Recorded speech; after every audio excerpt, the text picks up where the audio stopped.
నామ సంకీర్తనం యస్య సర్వపాప ప్రణాశనం ప్రణామో దుఃఖశమన తం నమామి హరిం పరం అని చెప్పింది శ్రీమద్భాగవతం. ఈ కలిమానవులు తరించటానికి సులభమైనటువంటి ఉపాయాన్ని పెద్దలు నామ సంకీర్తన ద్వారా నిర్దేశించారు. ఆ నామ మాహాత్మ్య వైభవాన్ని లోకంలోకి వెల్లడి చేసినటువంటి ప్రాజ్ఞులు హరికథా రూపంలో శ్రీమద్ అజ్జాడ ఆదిభట్ల నారాయణదాసు గారు. నారాయణదాసు గారు కనుక నిజంగా పాడితే ఇంకో విద్వాంసుడు ఎవడు నోరు తెరిచే అవకాశం లేదు. ఆయన నిజంగా మృదంగం మీద చెయ్యేస్తే మిగతా మార్దంగికులు ఎవరు మృదంగాన్ని ముట్టుకునే అవకాశం లేదు. మరి ఏం చెయ్యాలండి అన్నారు. పై మూత ఊడదీసి మిరపకాయలు పోసుకోవటానికి అట్టే పెట్టుకుంటారా.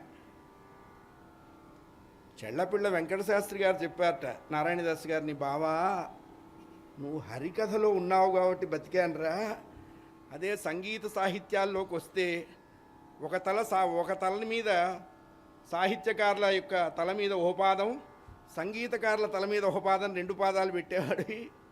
అటువంటి మహానుభావుడు హరికథా విద్యని మాత్రమే ఆశ్రయించారు.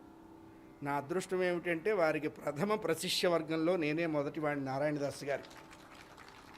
మా గురువు గారు బ్రహ్మశ్రీ కీర్తిశేషులు కరూరు కృష్ణదాసు గారు.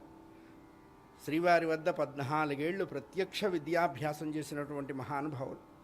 వారి అనుగ్రహంతో, తల్లిదండ్రుల యొక్క ఆశీర్వచనంతో, మీబోటి సరస్వతీమూర్తుల యొక్క దివ్యమైనటువంటి రక్షతో దేశం తిప్పుతున్నాడు భగవంతుడు.